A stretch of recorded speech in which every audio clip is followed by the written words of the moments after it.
সম্প্রতি আমরা আমাদের বাংলাদেশে আয়নাঘরের কথাও শুনেছি। তা আয়নাঘরে যাদেরকে টর্চার করা হয়েছে এরা যুদ্ধবন্দী, এরা তো কারাবন্দী, তাও অন্যায়ভাবে। এনফোর্স ডিসঅ্যাপিয়ারেন্স ছিল, অন্যায়ভাবে তাদেরকে গুম করা হয়েছে, অন্যায়ভাবে বছরের পর বছর যাদেরকে এভাবে কষ্ট দেওয়া হয়েছে, ফ্যামিলি থেকে দূরে রাখা হয়েছে। কিয়ামতের দিন তাদেরকে আল্লাহ জালেমের কাতারে দাঁড় করাবে। ইসলাম কারাবন্দীদের দূরের কথা, যুদ্ধবন্দীদের সাথে ভালো আচরণের কথা বলেছে। আল্লাহ বলেন ওয়ায়ুতঈমুনা আত-তাআমা আলা হুব্বিহি মিসকিনাও ওয়া ইয়াতীমান ওয়া আসীরা। বিশ্বাসীরা গরিব দুঃখীদের যেমনি খাবার খাওয়ায়, যুদ্ধবন্দীদেরও খাবার খাওয়ায়। প্রিয় ভাইরা, খুব বরকতময় একটা সময় আমরা কাটাচ্ছি। রবিউল আউয়াল মাস, এটা মিলাদুন নবীর মাস, সিরাতুন নবীর মাস, বিষ্ণু ইসলামের সিরাত আলোচনার মাস। পুরো মাস জুড়ে আমরা বিষ্ণু ইসলামের সিরা আল আতেরা, বরকতময় সিরাত নিয়ে, মিলাদ নিয়ে আমরা আলোচনা করে থাকি। তো আজকের এই সন্ধ্যায় আমি বিষ্ণু ইসলামের সিরাত থেকে ছোট্ট একটা টপিক নিয়ে অল্প কয়েক মিনিট কথা বলবো ইনশাআল্লাহ। প্রিয় ভাইরা, যে টপিকটি আমি চুজ করেছি আপনাদের জন্য আজকের এই কনভেনশনে বা কনফারেন্সে, সেটা হচ্ছে আমাদের প্রিয় নবী বিশ্বনবী মুহাম্মদ রাসূলুল্লাহ সাল্লাল্লাহু আলাইহি ওয়াসাল্লামের আচরণ কেমন ছিল। কেমন ছিল আমার প্রিয় নবীজির আচরণ? তিনি মানুষের সাথে কেমন আখলাকে, কেমন ব্যবহার তিনি করতেন, কেমন ডিলিংস করতেন, তার ইন্টারাকশনগুলো মানুষের সাথে কেমন ছিল, তার আচরণ কেমন ছিল, এই টপিকে আমরা কথা শুনবো। আমরা যদি কোরআনকে জিজ্ঞেস করি যে কোরআন তুমি বলো তো বিশ্বনবী ইসলামের আচরণ কেমন ছিল, আমার নবীর আখলাক কেমন ছিল, ব্যবহার কেমন ছিল, কোরআন খুব প্রিসাইজলি আমাদেরকে জানায় এবং বলে যে ওয়া ইন্নাকা লাআলা খুলুকিন আযীম, and verily you are on a very good standard of character. এর অর্থ হচ্ছে নবী হে, নিশ্চয়ই আপনি নৈতিক চরিত্রের সর্বোচ্চ মানের উপর প্রতিষ্ঠিত। সুবহানাল্লাহ। চারিত্রিক মাধুর্যতা, চারিত্রিক নির্মলতা, উন্নত চরিত্র, সর্বোত্তম চরিত্র বলতে আমরা যা বোঝাই তার সবটা দিয়ে আল্লাহ তাআলা বিষ্ণু ইসলামের চরিত্রকে নির্মাণ করেছেন। বিষ্ণু ইসলামের মাথার চুল থেকে পায়ের নখ পর্যন্ত একটা কলমের কালির ডট ফেলার ক্ষমতা বিশ্বের কারণে, ঠিক কিনা বলেন? এজন্য আল্লাহ বলছেন ওয়া ইন্নাকা লাআলা খুলুকিন আযীম, নৈতিক চরিত্রের সর্বোচ্চ স্ট্যাটাস, সর্বোচ্চ মানে আপনি নবী হে প্রতিষ্ঠিত। এবং তিনি বলতেন ওয়া ইন্নামা বুইসতু লিউতাম্মিমা মাকারিমাল আখলাক, আমি উত্তম আচরণের পূর্ণতা দান করার জন্য এই পৃথিবীতে এসেছি। উত্তম চরিত্রের পূর্ণতা দিতে, চারিত্রিক পূর্ণতা দিতে, বিশ্ববাসীকে উত্তম চরিত্র শিখাবার জন্য এই পৃথিবীতে এসেছি। বিষ্ণু ইসলামের চরিত্রের চাইতে সুন্দর চরিত্র এই পৃথিবীতে কারো কি হতে পারে? আমরা তো আমাদের নেতাদের চরিত্রের ব্যাপারে বলি আমার নেতার চরিত্র ফুলের মতো। আসলে কোথায় কি বলতে হবে এই সেন্সটাই আমাদের নাই। আল্লাহু আকবার। বিষ্ণু ইসলামের চরিত্রের ব্যাপারে স্বয়ং আল্লাহ তাআলা সার্টিফাই করেছেন। এবং আম্মা জান আয়েশা রাদিয়াল্লাহু তাআলা আনহাকে যখন জিজ্ঞেস করা হতো যে হে আম্মা, আপনি বলেন তো আমাদের নবীজির চরিত্র কেমন ছিল, কাইফা কানা খুলুকু রাসূলিল্লাহ, কেমন ছিল নবীর চরিত্র, সাহাবারা বড্ড আগ্রহ নিয়ে জিজ্ঞেস করতেন। তো আম্মা জান আয়েশা বলেছেন কানা খুলুকুহু আল কোরআন, বিষ্ণু ইসলামের চরিত্র ছিল কোরআনী চরিত্র। কোরআনে যা করতে বলা হয়েছে, যা করতে বারণ করা হয়েছে, তা প্র্যাকটিক্যালি বিশ্বনবীর জীবনে সেটা করে দেখানো হয়েছে। এবং তিনি বলতেন عندما رسول الله صلى الله عليه وسلم يمشي على الأرض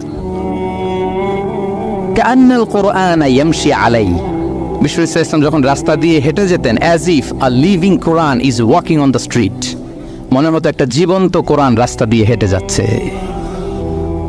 এত সুন্দর ছিল বিষ্ণু ইসলামের চরিত্র। উনি যে নিজেই উত্তম আচরণের ছিলেন তাই নয়, তিনি সর্বোত্তম আচরণ যেন আমরা অর্জন করি এটার ব্যাপারে গুরুত্ব আরোপ করেছেন। রাসূল সাল্লাল্লাহু আলাইহি ওয়াসাল্লামকে জিজ্ঞেস করা হলো নবী হে, কোন জিনিস মানুষকে সবচেয়ে বেশি আল্লাহর জান্নাতে প্রবেশ করাবে? সুইলা রাসূলুল্লাহ সাল্লাল্লাহু আলাইহি ওয়াসাল্লাম আন আকসারি মা ইউদখিলুন নাস আল জান্নাহ, জিজ্ঞেস করা হলো নবী কোন জিনিস মানুষকে বেশি জান্নাতে ঢুকাবে? বিষ্ণু বললেন তাকওয়াল্লাহ ওয়া হুসনুল খুলুক, এক হচ্ছে আল্লাহর ভয় আর এক হচ্ছে সুন্দর আচরণ। সুবহানাল্লাহ। তাহলে এই হাদিস থেকে বুঝলাম যারা বেশি নামাজ পড়বে তারা বেশি জান্নাতে ঢুকবে নাকি? নামাজ পড়তে পড়তে যারা কপাল কালো করে ফেলছে এরা ঢুকবে না? যারা হজ করতে করতে বড় হাজী সাহেব হয়েছে, জিকির করতে করতে হাতে 3-4টা তাসবিহ রেখেছে, তাদের কথা বলা হয়েছে। এগুলো নিঃসন্দেহে অনেক বড় আমল, কিন্তু সবচাইতে বেশি জান্নাতে প্রবেশ করাবে যে আমল, বিষ্ণু বললেন, এক হচ্ছে আল্লাহর ভয়, আরেক হচ্ছে সর্বোত্তম আচরণ। প্রিয় ভাইরা, ইসলামের মেজাজটাকে চিনে নেন, ইসলামের এসেন্সটাকে বুঝে নেন। আমরা ভালো আচরণকে গুরুত্ব দিতে চাই না। অনেক নামাজি লোক দেখবে নামাজ পড়তে পড়তে কপালে কালো দাগ ফেলে দিচ্ছে, বাসায় বউয়ের সাথে খারাপ আচরণ করে, খিটখিটে মেজাজের, প্রতিবেশীর সাথে শুধু ঝগড়া, কলিগদের সাথে ঝগড়া, মারামারি, দুঃসম্পর্ক, এরকম আছে না? নাই বলেন, আছে না? কিন্তু নামাজি, অনেক হাজি, একদিনও কোরআন তেলাওয়াত মিস হয় না। তো এত আবাদত করেও সে ইসলামের আসল এসেন্সটাকে ধরতে পারে নাই। বিষ্ণু বললেন, সবচেয়ে বেশি জান্নাতে প্রবেশ করাবে যে দুটি আমল, একটি হচ্ছে তাকওয়াল্লাহ, আল্লাহর ভয়, আরেকটি হচ্ছে উত্তম আচরণ, সর্বোত্তম আচরণ। তো আমরা যেন উত্তম আচরণের অধিকারী হই। আমার স্ত্রীর সাথে যেন ভালো আচরণ করি, প্রতিবেশীর সাথে যেন ভালো আচরণ করি, ছেলে মেয়েদের সাথে যেন আমাদের অ্যাটিটিউডটা ভালো থাকে, আচরণটা ভালো থাকে, কলিগের সাথে যেন ভালো থাকে। বিশ্বনবীর আচরণ যেমন ছিল তেমন আচরণ যেন আমরা গড়ে তুলতে পারি। আওয়াজ করে পড়ুন আমিন। সুনানে আবু দাউদের এক বর্ণনা বিষ্ণু ইসলাম বলেন, খুব চমৎকার একটি হাদিস, মনোযোগ দিয়ে শুনুন। তিনি বলেন, আনা যাঈমুন বিবাইতিন ফি রাবাদিল জান্নাতি লিমান তারাকাল মিরাআ ওয়া ইন কানা মুহিক্কান। আমি ওই ব্যক্তিকে জান্নাতের আঙ্গিনায় একটা ঘরের গ্যারান্টি দেই যে ব্যক্তি তর্ক করার সময় নিজে হক এটা জেনেও সে তর্ক থামিয়ে দেয়। অনেক সময় হয় না, অনেকে পায়ে পাড়া দিয়ে ঝগড়া করতে আসে, এরকম আছে না নাই? আপনি চুপচাপ দেখবেন একটা বাজে কমেন্টস করতেছে, আবার কমেন্টের নিচে কমেন্ট, আবার গালি, হ্যাঁ আছে না এরকম?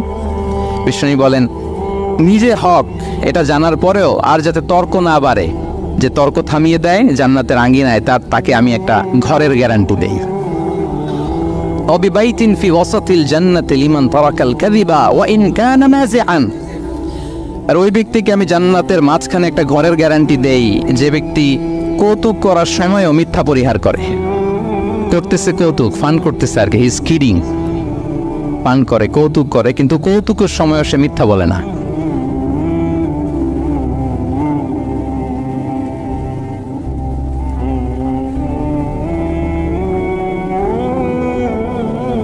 লিমান হাসানা খুলুকাহ, আর জান্নাতের একেবারে highest peak of paradise.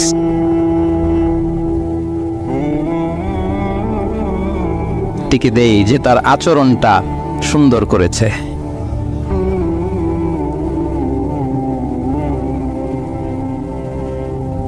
বাসভবনের guarantee দেই। তাহলে বলেন তো, আমাদের আচরণটা সুন্দর করার দরকার আছে না নাই? এটা খুব ছোটখাটো একটা আমল, তাই না? কথা বলেন, দক্ষিণ কোরিয়া প্রবাসী ভাইয়েরা আওয়াজ করে বলেন, এটাকে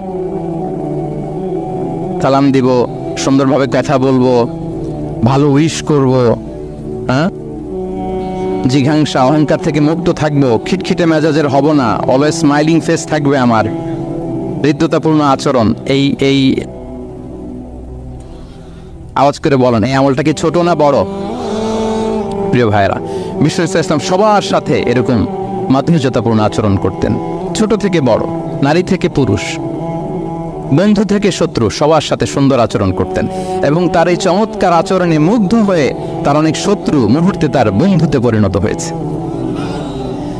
তাহলে আসুন আমরা দেখি আমাদের প্রিয় নবীজির আচরণ কেমন ছিল। এটা ছিল ভূমিকা কথা, ইন্ট্রোডাক্টরি। যতটুকু বললাম এটা সবার কাছে ক্লিয়ার না ভাইরা? প্রিয় নবীজির আচরণ কেমন ছিল এটা নিয়ে আমরা শুনবো। শুরুতেই আমরা দেখি যে শিশু, এই যে এত বলার পরেও লুকিয়ে লুকিয়ে অনেকে মোবাইল বের করে। আপনি যে ডিস্টার্ব করতেছেন আমাদের, মেহরবানি করে করবেন না, এদিকে তাকান। তাহলে শিশুদের সাথে পেয়ারা নবীজি কেমন আচরণ করতেন সেটা আমরা শুনবো। আমরা যদি থ্রু দ্য লেন্স অফ সিরা অথবা through the lens of Sunnah lens দিয়ে, আমরা তো এক একজন এক এক লেন্স লাগাই, তো দেখবেন যে সুন্দর একটা গ্লাস পরলে যেটা যেই কালার ওইটা দেখা যায়, কিন্তু নীল গ্লাস পরলে গোটা দুনিয়াটা, লাল গ্লাস লাগালে দুনিয়াটা। এই জন্য কোরআনের লেন্স দিয়ে আমরা বিশ্ব দেখি। কোন লেন্স দিয়ে বিশ্ব দেখব? We see the world through the lens of Quran. আজকের আলোচনাটা আমরা করব থ্রু দ্য লেন্স অফ সিরা, সিরাতের আলোকে, সুন্নাহর আলোকে দেখি বিষ্ণু ইসলাম শিশুদের সাথে তিনি কেমন আচরণ করতেন। বিষ্ণু ইসলামের কাছে যখন কোনো শিশু নিয়ে আসা হতো, কি খেজুর চিবিয়ে খেজুরের মিষ্টি রস লালাশ হয়ে বাচ্চার মুখে লাগিয়ে দিতেন।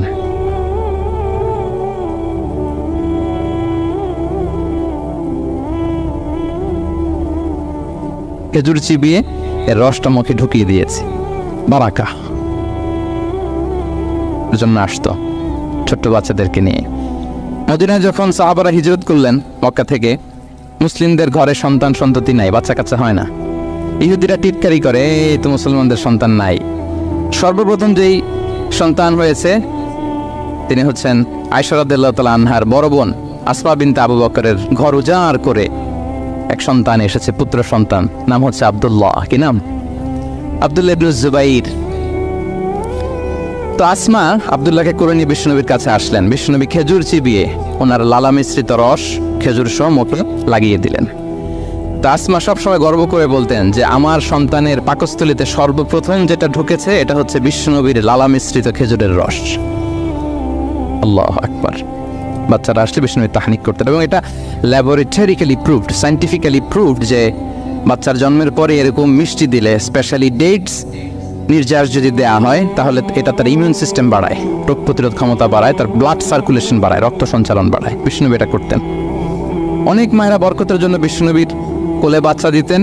অনেক বাচ্চা বিষ্ণুনবীর কোলেই পেশাব করেছে, হাদিস সাক্ষী। ওখান থেকে মাসালা এসেছে, মেয়ে বাচ্চা পেশাব করলে কিভাবে ক্লিন হবে, ছেলে বাচ্চা পেশাব করলে কিভাবে ক্লিন হবে। বিষ্ণুনবী কোলে নিয়েছেন, পেশাব করে দিছে ভরায়া। আল্লাহু আকবার।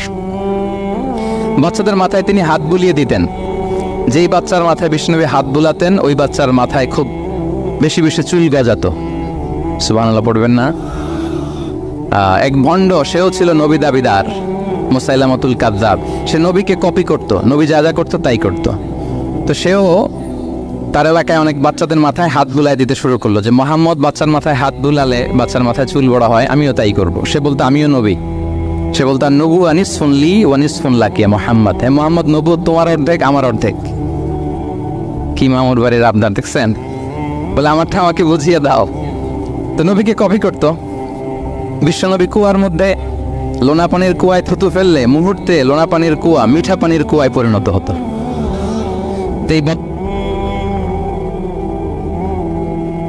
পানি ওটা মুহূর্তের মধ্যে লোনা পানির কুয়া হয়ে গেছে। তো বিশ্বনবীকে কপি করে সে তার এলাকার নবজাতক বাচ্চাদের মাথায় যখন হাত বুলিয়ে দিতে শুরু করলো, পরবর্তীতে দেখা গেল ওই বাচ্চাগুলো আজীবন ছিল, তো দূরের কথা, তাদের মাথায় চুলে ওঠে নাই। আল্লাহু আকবার, মুজিজাতুন নবী। তো বিষ্ণুনবী মাথায় হাত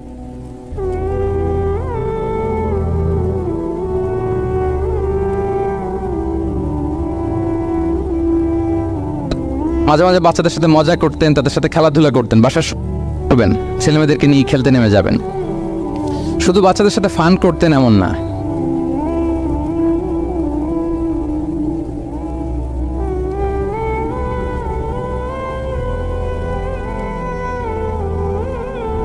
বিসমিল্লাহ বলো, কুলবি আমিনিক, বা হাতে নয় ডান হাতে খাও, বা খুল মিম্মা ইয়ালিক, আর এদিক সেদিক থেকে নয়, তোমার সামনে যেটা আছে ওইটা খাও।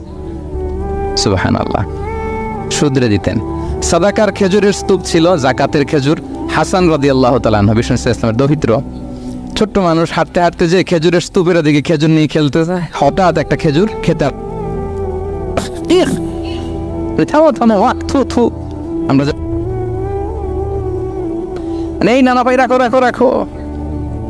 আলা তাআলাম ইন্না লা নাকুলিস সাদাকা। নানা ভাই তুমি জানো না আমরা হাশমি খানদানের, আমরা সাদাকার মাল খেতে পারি না, আঙ্গুল ঢুকি। সুবহানাল্লাহ। এভাবে ছোট্ট বাচ্চাদের ভুলগুলো শুধরে দিতেন, কারেকশন করতেন।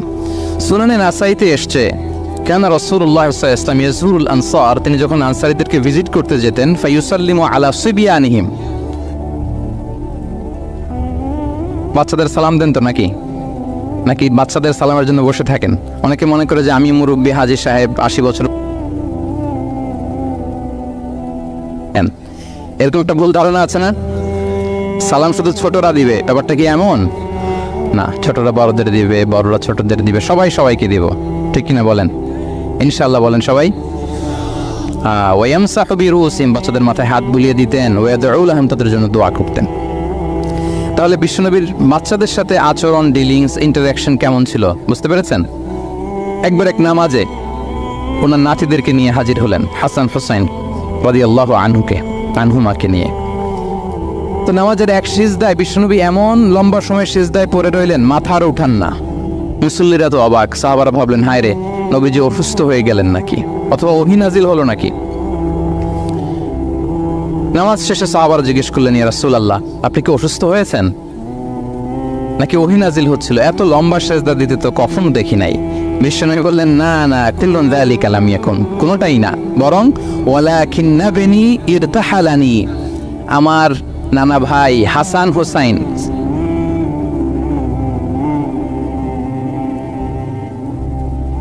ইয়াকদি হাজাতা,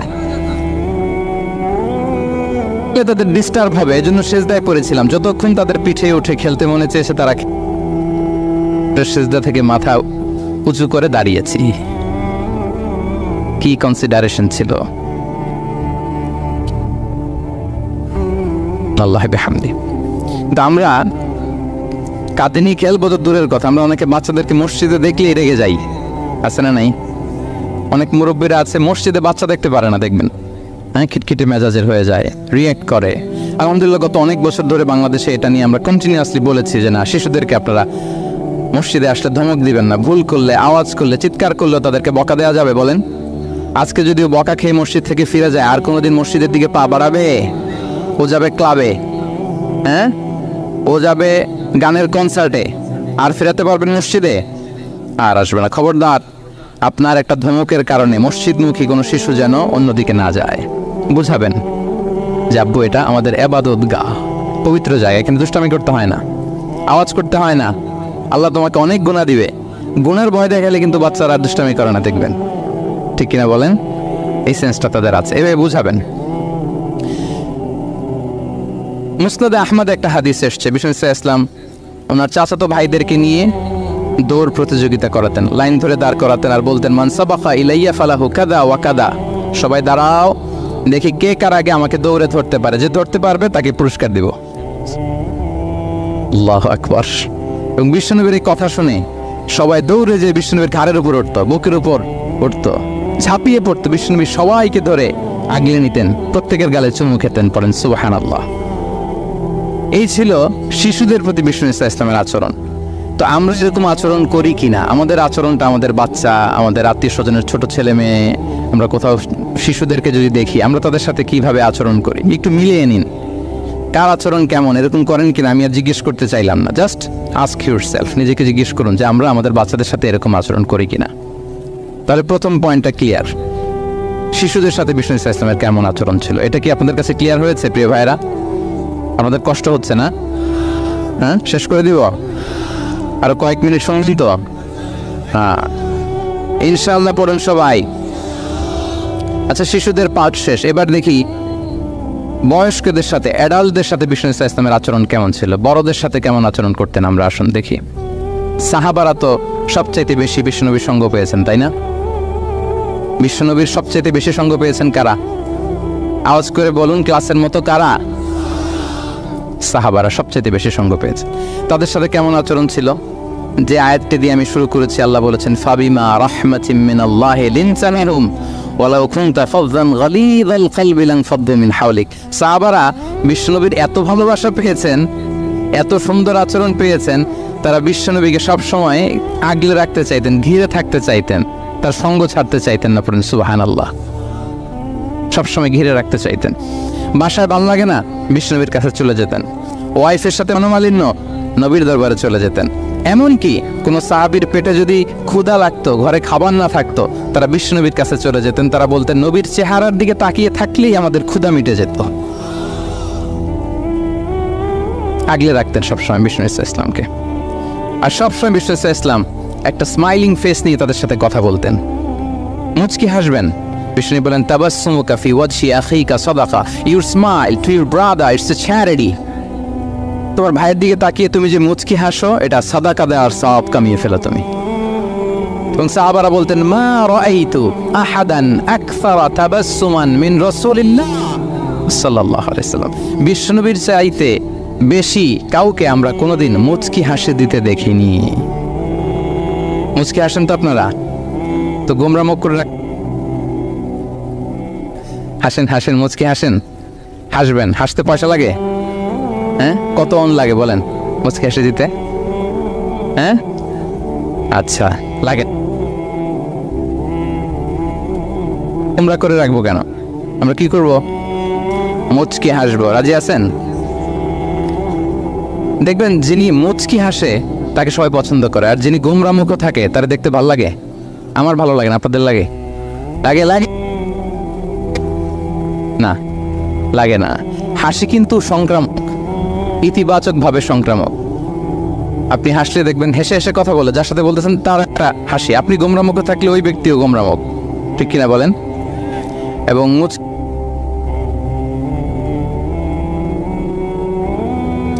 মোবাইল বন্ধ করবেন। নিজে খুব দায়িত্বশীলতার সাথে উনি মুচকি হেসে হেসে ভিডিও করতেছে। প্রিয় ভাইয়েরা, দেখেন বিশ্বনবী সাল্লাল্লাহু আলাইহি ওয়াসাল্লাম কেমন কনসিডারেট ছিলেন। বিশ্বনবী যদি কারোর সাথে মুসাফা করতেন, ভাই একটু হাত মিলান তো, এই যে ওই লোক হাত সরানোর আগে বিশ্বনবী হাত সরাতেন না। যখন উনি হাতটা টান দিতেন তখন নবী হাত টান দিতেন। কারোর সাথে কথা বলার সময় এইভাবে আর চোখে তাকাতেন না, এইভাবে না। কথা বলতে হইলে ঘুরে তার দিকে হয়ে তাকে সম্মান দিয়ে, রেসপেক্ট দিয়ে কথা শুরু করতেন। কেউ কোন গুরুত্বপূর্ণ কথা কানে কানে বলতে চাইলে তিনি কথা শেষ না হওয়া পর্যন্ত মাথা সরাতেন না। সুবহানাল্লাহ, আসতে বলেন। আল্লাহু আকবার, আল্লাহু আকবার। একটু মিলিয়ে নেই, আসলে কি আমরা পারি এত চমৎকার আচরণ উপহার দিতে? আল্লাহ, কতটা কনসিডারেট ছিলেন দেখেন। এক বেদুইন, অক্ষরজ্ঞানহীন মানুষ, সভ্যতার ছোঁয়া তার মধ্যে লাগেনি। সে মসজিদে নববীতে ঢুকে একবার মসজিদে নববীর মাঝখানে পেশাব করা শুরু করলেন। কি করা? কোথায়? টয়লেটে? কোথায়? ইসলামের সবচাইতে দ্বিতীয় সবচাইতে পবিত্র জায়গা বিশ্বনবীর মসজিদের মাঝখানে। সাহাবারা তাকে মারতে উদ্ধত হলেন। বিশ্বনবী বললেন, দাও, থামো থামো, এই থামো থামো। কারণ প্রস্রাব করার সময়, টয়লেট করার সময় হুট করে কাউকে ধমক দেওয়া যায় না, ডাকা যায় না, দরজায় নক করা যায় না, নক করা যায় না। করলে তার ক্ষতি হতে পারে, এটা করবেন না। বিষ্ণু বললেন, দাও ও হারিকু আলা বাউলিহি সাজলান মিন মা। এই রাখো রাখো, বেচারাকে পেশাব করতে দাও, করতে দাও, করতে দাও, পেশাব করতে দাও। সে পেশাব শেষ করলো। বিষ্ণু বললেন, এক বালতি পানি ঢেলে দাও। এই এক বালতি পানি বালুতে মিশে জায়গাটা পরিষ্কার হয়ে যাবে। এরপর বিষ্ণু ইসলাম বললেন, ফাইন্নামা বুইসতুম মুয়াসসিরিন ওয়ালাম তুবআসু মুআসসিরিন। তোমরা এত কঠোর হচ্ছ কেন? আল্লাহ তো তোমাদেরকে কঠোর করে পৃথিবীতে পাঠাননি, সহজপন্থী করে আল্লাহ তাআলা আমার এই উম্মতকে পৃথিবীতে পাঠিয়েছে। পড়েন সুবহানাল্লাহ। দেখেন কত চমৎকার আচরণের ছিলেন। এবং পরে লোকটাকে বুঝিয়ে বললেন, সে কালিমা পড়ে মুসলমান হয়ে গিয়েছে। আল্লাহু আকবার। এই ছিল বিষ্ণু ইসলামের ইন্টারাকশন সাহাবাদের সাথে। এবং সাহাবাদের জন্য তিনি দোয়া করতেন প্রাণ ভরে। প্রিয় ভাইরা, দোয়া চাওয়া, দোয়া করা দুটোই সুন্নাহ। প্রাণ ভরে তিনি সাহাবাদের জন্য দোয়া করেছেন। বিষ্ণু ইসলাম একবার ওয়াশরুম সেরে এসে দেখলেন কে যেন অজুর পানি রেখে গিয়েছে। জিজ্ঞেস করলেন, কে রেখেছে? বলা হলো, আব্দুল্লাহ ইবনে আব্বাস রেখে, ছোট্ট আব্দুল্লাহ। বিষ্ণু ইসলাম খুশি হয়ে গেলেন, হায় রে, সে কিভাবে খেয়াল করলো? আমি এখন ওয়াশরুম থেকে আসলে তো আমার অজুর পানি লাগবে। খুশি হয়ে একটা দোয়া করলেন তার জন্য। তিনি বললেন, আল্লাহুম্মা ফাক্কিহহু ফিদ্দীন ওয়া আল্লিমহু তা'ওয়িল। মানে হে আল্লাহ, আপনি তাকে দ্বীনের জ্ঞান দেন এবং কোরআনের ব্যাখ্যা তারে শিক্ষা দেন। বিশ্বনবীর এই দোয়া এমনভাবে কবুল হয়েছে, এই আব্দুল্লাহ ইবনে আব্বাস যত মুফাসসির পৃথিবীতে আসবে সকল মুফাসসিরদের সম্রাট হিসেবে আল্লাহ তাকে কবুল করেছেন। বিশ্বনবীর দোয়া তারা পেয়েছেন। উম্মে সুলাইম রাদিয়াল্লাহু তাআলা আনহা, আনাস রাদিয়াল্লাহু তাআলা আনহুকে নিয়ে আসলেন। বললেন, নবী হে, আপনি এসেছেন, আমরা যে এত খুশি মদিনাবাসী, সবাই দেখে আপনার হাতে কিছু না কিছু হাদিয়া দেয়। আমি কি দিব? কিছু দেয়ার নাই, কিছু দেয়ার নাই। আমি গরিব মানুষ, আমি আমার নার ছেঁড়া ধন, কলিজার টুকরা আনাস, আমার শিশু সন্তানটারাই আপনারে হাদিয়া দিয়ে দিলাম। খুয়াইদিমুকা আনাস। নবী হে, সে আপনার ছোট্ট কাজ করে দিবে। ও দো আল্লাহ আল্লাহ, আপনি তার জন্য একটা দোয়া করেন। বিশ্বনবী দোয়া করলেন। কি দোয়া করলেন?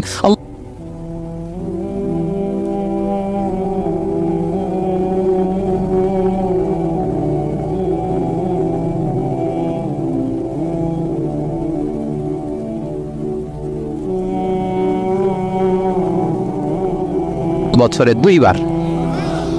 আর ওনার সর্বসাকুল্যে ছেলে মেয়ে ছিল কোনো বর্ণনায় 78 জন, কোনো বর্ণনায় 80 জন।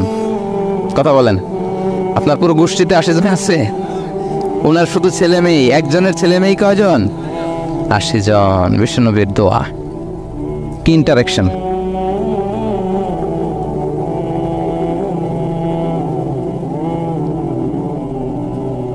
প্রশংসা করতেন। আবু মুসা আল-আশআরী রাদিয়াল্লাহু তাআলা আনহু তিনি রাত জেগে চমৎকার কণ্ঠে তেলাওয়াত করতেন। একদিন তার ঘরের পাশ দিয়ে বিশ্বনবী যাচ্ছিলেন, পরের দিন বললেন, আবু মুসা, আমি কিন্তু তোমার কণ্ঠ শুনেছি, বড় সুরেলা গলা তোমার। লাকাদ উতিতা মিজমারান মিন মাজামিরি আলে দাউদ। দাউদ নবীর গলায় আল্লাহ যে সুরের ঝংকার দিয়েছেন, উম্মতের মধ্যে আল্লাহ তোমার গলায় সেই সুরের লহুরি ঢেলে দিয়েছেন। আচ্ছা বলেন, নবী যদি প্রশংসা করে যে তোমার তেলাওয়াতটা খুব সুমধুর হয়েছে, তার কেমন লাগবে বলেন তো? আচ্ছা নবী বাদ দেন, শায়েখ আব্দুর রহমান আস-সুদাইস এসে যদি আপনারে বলে তোমার কণ্ঠ তো বড় মিষ্টি, তোমার কণ্ঠ রেসাইটেশন তো বড় সুন্দর, কেমন লাগবে আপনার? আর স্বয়ং বিশ্বনবী যদি বলে, সুবহানাল্লাহ পড়বেন না? আল্লাহু আকবার। এইভাবে বিষ্ণু ইসলাম সাহাব তাদের অ্যাটেনশন গ্রো করার জন্য তিনি প্রশ্ন করতেন। একবার বলেন দেখি, কে বলতে পারে ইন্না মিনাশ শাজারি শাজারা লা ইয়াসকুতু ওয়ারাকুহা মাসালুহা মাসালুল মুমিন। একটা গাছ আছে, এই গাছের পাতা ঝরে না, এর দৃষ্টান্ত মুমিনের দৃষ্টান্ত। কে পারো দেখি? কোনো সাহাবী পারে না, কারণ তারা ভাবতেছিল দূরের ওই সিরিয়ার কোনো গাছ হবে, অমুক জায়গার মরুভূমির গাছ হবে, ঘরের পাশে যে খেজুর গাছ ওইটা আর কেউ হবে না। বাস প্রশ্ন যেহেতু করছে, এত সহজ উত্তর হইলে তো প্রশ্ন করার কথা ছিল না। তারা এইটা বলে, ওইটা বলে, ক্যাকটাস, গুলমলতা, ওই গাছ। নবী বলে না, ইন্নাহা আন-নাখলা, এটা খেজুর গাছ। কি গাছ? তো আব্দুল্লাহ ইবনে ওমর তখন খুব ছোট, তিনি মনে মনে ধরে ফেলছিলেন, কিন্তু ভয়ে বলে না। তো বাসায় যে ওমর রাদিয়াল্লাহু বলে, আব্বা আপনারা কেউ পারেন না, আমি তো জানতাম এটা খেজুর গাছ। তো বললো না যে? আব্দুল্লাহ বলে, আপনি পারেন না, অন্যান্য সাহাবারা বাচ্চা ছাড়া কেউ পারে না, আমি কেমনি কই? ওমর রাদিয়াল্লাহু বললেন, আজকে যদি তুমি বলতে পারতে লাল উট পেলে আরবরা যে যত খুশি হয়, আমি তার চেয়েও বেশি খুশি হয়ে যেতাম। নবীর সামনে আমার বুকটা এত বড় হয়ে যেত। আল্লাহু আকবার। দেখেন, প্রশ্ন ছুড়ে দিয়ে মনোযোগ আকর্ষণ করতেন সাহাবাদের, রসিকতা করতেন মাঝে মাঝে। রসিকতা, এক সাহাবী বলেন, ইয়া রাসূলুল্লাহ, আমার চলতে বড্ড কষ্ট হয়, আপনি যদি দয়া করে আমাকে একটা উট দিতেন, তাহলে আমি রাইড নিতাম এটার উপরে, এটা দিয়ে চলতাম, সফরের কষ্ট কমে যেত। বিষ্ণু বলেন, যাও ঠিক আছে, তোমাকে একটা উটের বাচ্চা দিব। কি দিব? সাহাবী বলেন, ইয়া রাসূলুল্লাহ, আমি চাইলাম কি আর আপনি বললেন কি? আমার তো লাগবে এমন উট যে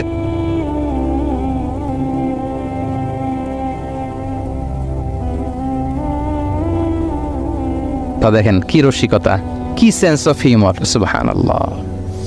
সাহাবীদের সাথে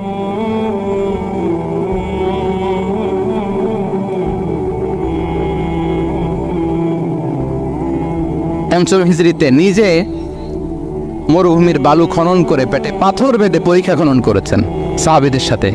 ট্রুলি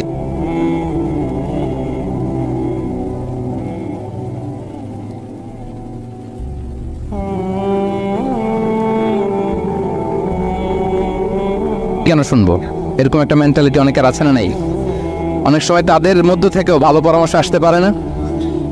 বলেন পারে কি না? বিশ্বনবী দেখতেন, কেউ ভালো পরামর্শ দিলে সেটা পিক করতেন, নিয়ে নিতেন। বদরের যুদ্ধে মুসলিম সৈন্যরা কোথায় ক্যাম্প,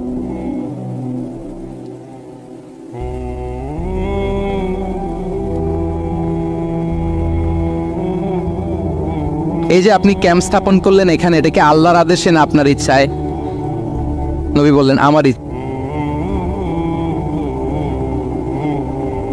সিলেকশন ঠিক হয় নাই। তাহলে কোথায়? হাব্বাব বললেন, ইয়া রাসূলুল্লাহ, ওই যে কূপ দেখা যায় ওখানে।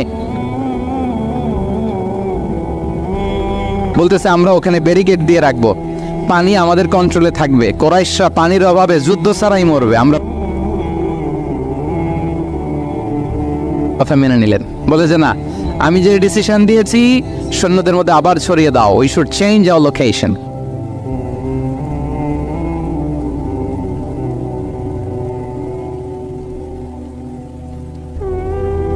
সাথে গেল, বড়দের সাথে, সাহাবাদের সাথেও গেল। আপনারা উঠতেছেন কেন ভাইয়েরা? আসর পড়েন নাই? কাজা হয়ে যাবে নামাজের জন্য।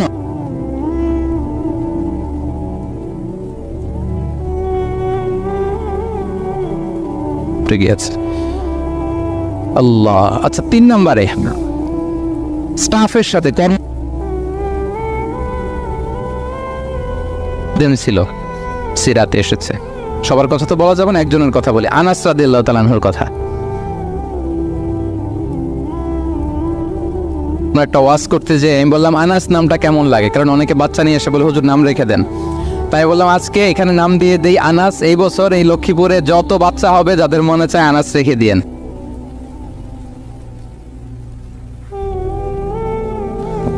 অনেকে আমাকে জানাইছে ছেলের নাম কি আনাস। সালে আমাদের লক্ষ্মীপুরে এসে বলছিলেন, ওই কথা থেকে আমরা পেটে ছিল বাচ্চা, তো আনাস রাখবো। আনাস নামটা অনেক সুন্দর না? সাহাবাদের নামগুলো চুজ করে করে ছেলেদের নাম রাখবেন। উনি ছিলেন বিষ্ণু ইসলামের খাদেম। কোনদিন তিনি খাদেমকে মারধর করেন নাই, কোনদিন। আমরা তো পান থেকে চুন চেষলে বাংলাদেশে ওই যে লোহার খুন্তি গরম করে কাজের মেয়ের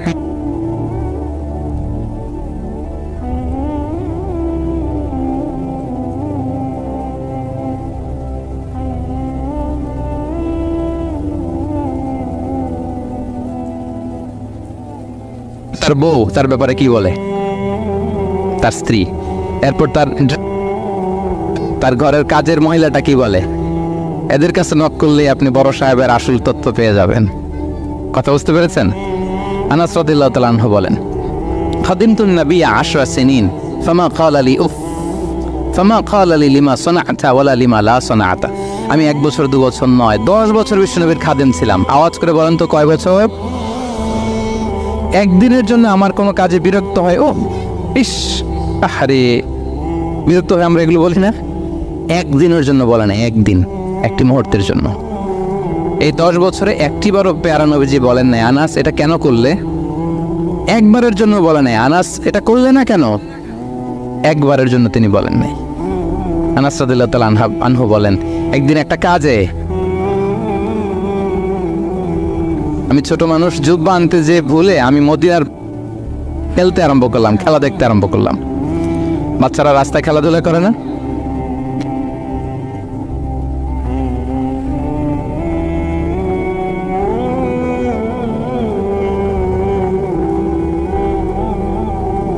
বিষ্ণু ভাবলেন হায় রে আনাস মনে ভুলে গেছে, যাই নিজের কাজ নিজেই করে নিয়ে আস। বিষ্ণু বেরোলেন, বেরোই দেখে ওই তো আনাস, আমার আনাস বাচ্চাদের সাথে খেলা দেখতেছে। আমরা হইলে কি করতাম? আমরা হইলে কি মায়ের, ওই যে ডাইরেক্ট মায়ের। আল্লাহ, আজকে তোর একদিন কি আমার একদিন না? বিষ্ণুবী গেলেন, তিনিও বাচ্চাদের সাথে খেলা দেখতে শুরু করলেন, কিছুই বললেন না, শুধু আলতো হাতে আনাসের পিঠে হাত রাখলেন, ঘাড়ে আলতো হাতে। বিষ্ণুবীর হাতটা রেশমের চেয়েও সফট ছিল। হাত রাখলেন, হাত রাখাতে আনাস রাদিয়াল্লাহু তাআলা আনহু তিনি বললেন আমি পিছনের দিকে তাকালাম, বিষ্ণুনবীর দিকে আমি তাকালাম, হঠাৎ করে দেখলাম যে বিষ্ণুনবী। তাকানোর পর আমি ভয় পেয়ে গেলাম, কিন্তু বিষ্ণু ইসলাম ধমকও দেয় নাই, কিরে আনাস তুই এখানে, এটাও বলে নাই। তাকালাম, হুয়া ইয়াদহাক, তিনি একটা মুচকি হাসি দিলেন, বললেন আনাস তোমাকে না কাজে পাঠিয়েছিলাম, এখানে কেন? আনাস বলে ইয়া রাসূলুল্লাহ ক্ষমা করে দেন, আমি যাচ্ছি। আনাস বলে বিশ্বনবীর সেদিনের মুচকি হাসির শাসন মরার আগের দিন পর্যন্ত আমার এই সোজা রাস্তায় রেখেছে। ভাইরা আমার, শাসন করতে জানলে পিট্টি দেয়া লাগে না, ধমক দেয়া লাগে না, মার দেয়া লাগে না। শাসন করতে জানলে একটা মুচকি হাসি দিয়ে শাসন করা যায়, ঠিক কিনা বলেন? তাহলে কর্মচারীর সাথে তার আচরণ কেমন ছিল আমরা জানলাম। এবার জানবো স্ত্রীর সাথে আচরণ। স্ত্রী যার সাথে আমার সম্পর্ক খুবই গভীর, খুবই মজবুত, তার সাথে কেমন আচরণ ছিল। সিরাতে অনেক কথা এসেছে, আমাদের সময় নেই, সংক্ষেপে বলি। স্ত্রীদের তিনি আগে সালাম দিতেন, মসজিদ থেকে ঘরে পৌঁছে দিতেন, ঘরের কাজে সহযোগিতা করতেন, ওঠে ওঠার সময় হেল্প করতেন, মাঝে মাঝে স্ত্রীদের পরামর্শও নিতেন। আপনারা এগুলো করেন তো? করেন? এই যে আওয়াজ নাই, পেছনে কিন্তু ভাবিরা বসে আছে সবাই, উল্টা পাল্টা বললে এখানে উইটনেস আছে, খবর আছে আজকে। এগুলো করেন? করেন? হ্যাঁ, করতে হবে, করতে হবে। বিশ্ব ইসলাম নিজ হাতে ঘরে ওটের দুধ দহন করতেন, রুটি সেকা দিতেন, কাপড় সেলাই করতেন, এই কাজগুলো করতেন। এবং আম্মা জান আয়েশা রাদিয়াল্লাহু তাআলা আনহাকে এত ভালোবাসতেন, তিনি বলেন আমি গোশত খেয়ে ওইটার হাড্ডিটা রেখে দিলে বিশ্বনবী আমার খাওয়া হাড্ডিটা নিয়ে আবার চষতে শুরু করতেন। আমি গ্লাসের যেখান দিয়ে পানি খেতাম, পেয়ালার খুঁজে খুঁজে বিশ্বনবী ওই জায়গায় ঠোঁট লাগিয়ে পানি খেতেন। মাইমুনা রাদিয়াল্লাহু তাআলা আনহা বলেন যে আমি আর বিশ্বনবী এক বালতি থেকে মগ দিয়ে পানি নিয়ে দুজনে গোসল করেছি। সুবহানাল্লাহ, একটু আসতে বলেন। আল্লাহু আকবার, কি চমৎকার আচরণ। এবং স্ত্রীদের নিয়ে তিনি সফর করতে বেরোতেন। একবার রাত্রিবেলা বিষ্ণু ইসলাম এবং আম্মা জান আয়েশা রাদিয়াল্লাহু তাআলা আনহা, বিষ্ণু বলেন চলো তো আমরা একটু দৌড় দেই, এক্সারসাইজ হয়ে যাবে। দুইজনে দৌড় দিলেন। তখন আম্মা জান আয়েশা রাদিয়াল্লাহু তাআলা আনহা একটু স্লিম ছিলেন, তো দৌড়ে বিশ্বনবী পিছিয়ে পড়ে গেলেন, আম্মা জান আয়েশা ফার্স্ট হয়ে গেলেন, আগে চলে গেলেন। বড্ড খুশি, উনি বিশ্বনবীকে হারিয়েছেন। আবার অনেক বছর পরে, তখন সময়ের ব্যবধানে আম্মা জান আয়েশা একটু হেলদি হয়ে গিয়েছেন, আগের মতো আর চিকন নেই। আবার বিশ্বনবী কোনো এক রাতে বললেন আয়েশা চলো আজকেও একটু এক্সারসাইজ করে দৌড় দেই। দুজন মিলে দৌড় দিলেন। আজকে বিশ্বনবী আর আম্মা জান আয়েশাকে চান্স দেন নাই, তিনি জোরে দৌড়ে আম্মা জান আয়েশাকে রানার আপ করে দিলেন, উনি ফার্স্ট হয়ে গেলেন। এরপর কি বললেন জানেন?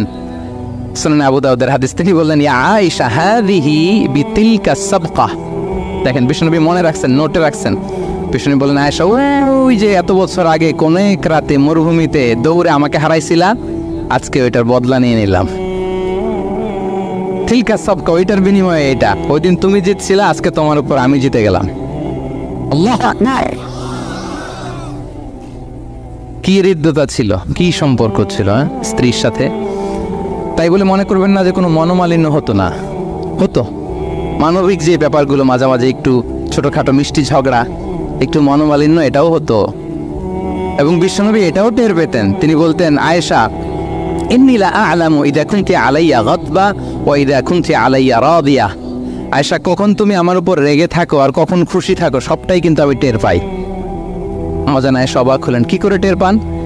বিশ্বনবী বলেন যখন তুমি আমার উপর খুশি থাকো তখন দোয়ার সময় বলো লা ওয়া রাব্বি মুহাম্মদ, তুমি বলো হে মুহাম্মদের রব আল্লাহ, মদিনার উপর রহম করেন, আমাদেরকে ক্ষমা করেন।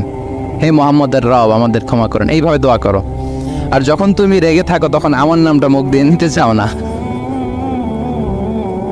তখন তুমি দোয়াতে বলো লা ওয়া রাব্বি ইব্রাহিম, হে ইব্রাহিমের আল্লাহ, হে ইব্রাহিম নবীর খোদা, আমাদের মাফ করো। তখন তুমি আমার নাম নাও না, কৌশলে আমার নামটা বাদ দাও। আম্মা জান আয়েশা বলেন ইয়া রাসূলুল্লাহ মা আহজুরু ইল্লা ইসমাক, নবী হে আমি তো আপনার নামটাই শুধু মুখ থেকে বাদ দেই, আমার হৃদয় থেকে তো কখনো আপনার বাদ দিতে পারি না। এটা ঠিক, তখন রেগে থাকি, আপনার নামটা মুখে নেই না, কিন্তু হৃদয় থেকে তো আপনাকে সরাতে পারি না। সুবহানাল্লাহ, এই ছিল বিষ্ণুবীর সাথে স্ত্রীদের সম্পর্ক। প্রিয় ভাইরা, আমরা যদি একটু দেখি প্রতিবেশীর সাথে কেমন আচরণ করতেন। নেইবার বিষ্ণু বলতেন মান কানা ইউমিনু বিল্লাহি ওয়াল ইয়াউমিল আখিরি ফালইউকরিম দাইফাহ, যে আল্লাহ বিশ্বাস করে, আখিরাতে বিশ্বাস করে, সে যেন প্রতিবেশীকে সম্মান করে। এবং একবার আবু যার আল গিফারি রাদিয়াল্লাহু তাআলা আনহুকে বিষ্ণু ইসলাম বলেন আবু যার ইযা তাবাখতা মারাকান ফাআকসির মাহ, হে আবু যার তুমি যদি কখনো ঝোল তরকারি রান্না করো, ঝোলের তরকারি খাইছেন? আপনাদের সাউথ কোরিয়াতে তো বিখ্যাত একটা ঝোলের তরকারি আছে, কি নাম জানো? মাছের ম্যাগি ভাজা, মেয়ংথাও। আমরা একটা শব্দ শিখছিলাম, কি যেন বলে, খামসা হামনিদা। কয়েকটা শব্দ শিখাই দিচ্ছে ভাইরা আমাকে। তো এই যে নামটা বললাম, ঝোলের মধ্যে ট্যাংরা মাছ, শিং মাছ ঝোল দেয়া একটা তরকারি। তো আবু যার গিফারিকে বিষ্ণু ইসলাম বলেন ইদা তাবাখতা মারাকান ফাকসির মা, হে আবু যার কখনো যদি ঝোলের তরকারি রান্না করো একটু বেশি করে পানি দিও, যাতে করে তোমাদের পাশাপাশি তোমার প্রতিবেশীর সাথে একটু ঝোল শেয়ার করতে পারো। প্রতিবেশীকে এত গুরুত্ব দিতেন। তিনি বলতেন লাইসাল মুমিন আল্লাযী ইয়াশবা ওয়া জারুহু জাইউন ইলা জামবে, সে মুমিন নয় যে পেট পুরে খায় আর তার প্রতিবেশী না খেয়ে রাত যাপন করে, সে মুমিন নয়। দেখেন প্রতিবেশীকে কত গুরুত্ব তিনি দিয়েছেন। বিশ্বনবীর এক ইহুদি প্রতিবেশী ছিল। কোন ধর্মের? সবাই বলেননি, একসাথে আওয়াজ করে বলেন, কোন ধর্মের প্রতিবেশী? ওই ইহুদির এক ছেলে বিশ্বনবীর কিছু কাজ করে দিতেন। অনেকদিন হলো ছেলেটা আসে না, ছোট্ট ইহুদি ছেলে, মোবাইল বন্ধ, ছোট্ট ইহুদি ছেলে আসে না, খোঁজ নিলেন, শুনলেন সে অসুস্থ, শুনলেন ইহুদি ছোট্ট ছেলেটা কি, বিশ্বনবী দেখতে গেলেন। মুসলিম শিশুকে দেখতে গেলেন নাকি? কোন ধর্মের শিশু? তার মানে আপনার প্রতিবেশী যদি হিন্দু হয়, বৌদ্ধ হয়, খ্রিস্টান হয়, দ্যাট ডাজন্ট ম্যাটার, আপনি তার বিপদে আপদে পাশে থাকবেন। এটাই ইসলামের শিক্ষা, ঠিক কিনা বলেন? এই যে আপনাদের এখানে বুদ্ধিস্ট নেইবার আছে, হিন্দু নেইবার আছে, খ্রিস্টান নেইবার আছে, তারা বিপদে পড়লে তো আপনার যাওয়ার দরকার নেই না? যাবেন, খোঁজ খবর নেবেন, ভিজিট করবেন, পাশে দাঁড়াবেন। আপনি যে তাদের খোঁজ খবর নিতেছেন, মুসলিম হয়েও আপনি এত চমৎকার আচরণের, এটা দেখেই অনেকে কালিমা পড়ে মুসলমান হয়ে যাবে। এটাই তো দ্য বিউটি অফ ইসলাম, ইসলামের সৌন্দর্য। বিশ্বনবী হিন্দু মুসলিম ইহুদি বাছান নাই, ছোট্ট ইহুদিটাকে দেখতে গেলেন, যে দেখে হায় রে, কাতর হয়ে সে বিছানায় মৃত্যু সজ্জায় শুয়ে আছে, বাচ্চাটার মাথায় হাত বুলিয়ে দিলেন। হাত বুলিয়ে বাচ্চাটাকে, ইহুদি বাচ্চাটাকে বললেন, আসলিম, হে শিশু তুমি ইসলাম ধর্ম গ্রহণ করো। এখন ছোট্ট মানুষ, তার বাবা আবার পাশে দাঁড়িয়ে আছে, আব্বা কি বলে না বলে, সে ফানাযারা ইলা ওয়াজহি আবি, বাবার দিকে তাকালেন। তা বাবা বলে আতিয়া আবুল কাসিম, মানে বিষ্ণু ইসলামের কুনিয়াত, বড় ছেলে ছিল কাসেম, তাকে বলা হতো আবুল কাসেম। ইহুদি বাবা বলল, মোহাম্মদ যা বলে তাই করো। সাথে সাথে সে পড়ল, আশহাদু আল্লাহ ইলাহা ইল্লাল্লাহ ওয়া আশহাদু আন্না মুহাম্মাদুর রাসূলুল্লাহ। বিশ্বনবী বের হওয়ার সময় বললেন, আলহামদুলিল্লাহিল্লাযী আনকাযাহু মিনান নার, প্রশংসা সে আল্লাহর যে একটু আগে জাহান্নামী হওয়ার কথা ছিল, মুহূর্তে কালেমার মধ্য দিয়ে তাকে জান্নাতি বানিয়ে দিলেন। দেখেন প্রতিবেশীর সাথে কি আচরণ। ইহুদি প্রতিবেশীর পাশে দাঁড়িয়েছেন, অসুস্থ, ভিজিট করেছেন। আমরা যেন আমাদের প্রতিবেশীর খোঁজ রাখি। অভুক্ত প্রতিবেশী রেখে আপনি পেট চুরে খেয়ে তাহাজ্জুদ ফেললে ওই তাহাজ্জুদ আল্লাহর দরবারে যাবে না। খবরদার, খবরদার, আমরা যেন প্রতিবেশীর সাথে সুসম্পর্ক রাখি। এবার যুদ্ধবন্দীদের সাথে বিশ্ব ইসলাম কেমন আচরণ করেছেন। যুদ্ধবন্দী, POW, প্রিজনার অফ ওয়ার, যুদ্ধবন্দী পর্যন্ত যুদ্ধ হয়েছে, প্রতিপক্ষ হেরেছে, আমরা জিতেছি, তাদেরকে বন্দী হিসেবে আমরা পেয়েছি, তাদের সাথে ইসলাম কি আচরণ করতে বলে। আমরা তো অনেক যুদ্ধবন্দীদের ইতিহাস জানি পৃথিবীতে। আবু গারিব কারাগারের কথা শুনেছি আমরা ইরাকে, ঠিক কিনা? হ্যাঁ, পশ্চিমারা কি নির্যাতন করেছে। আমরা কিউবার গুয়ান্তানামো বের কথা শুনেছি, কি অমানবিক নির্যাতন তারা করেছে, কি টর্চার সেল তারা ওখানে করেছিল। এবং বিষ্ণু বলেছেন, ইস্তাউসু বিল উসারা খায়রা, যুদ্ধবন্দীদের সাথে তোমরা ভালো আচরণ করো।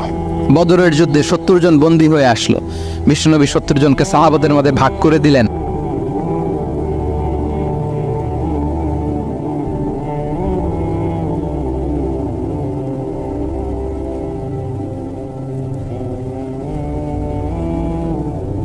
ঘটনা বলে আমি পয়েন্টটা শেষ করছি। ইয়ামামার বড় যুদ্ধবন্দী হয়ে মদিনায় আসলেন, নাম সুমামা ইবনে উসাল। নাম কি? কি নাম?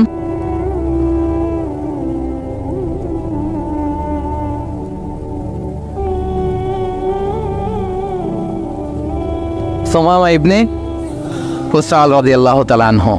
তখন মুশরিক ছিলেন।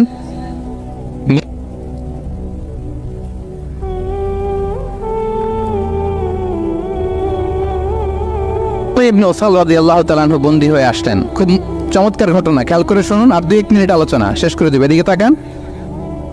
সুমামা, আহাদা বাক্য পড়ো, আমাদের ভাই হয়ে যাবা, তোমার সেফটি সিকিউরিটির দায়িত্ব। 3 দিন ধরে লাগাতার যখন ইসলামকে প্রেজেন্টেশন শেষ,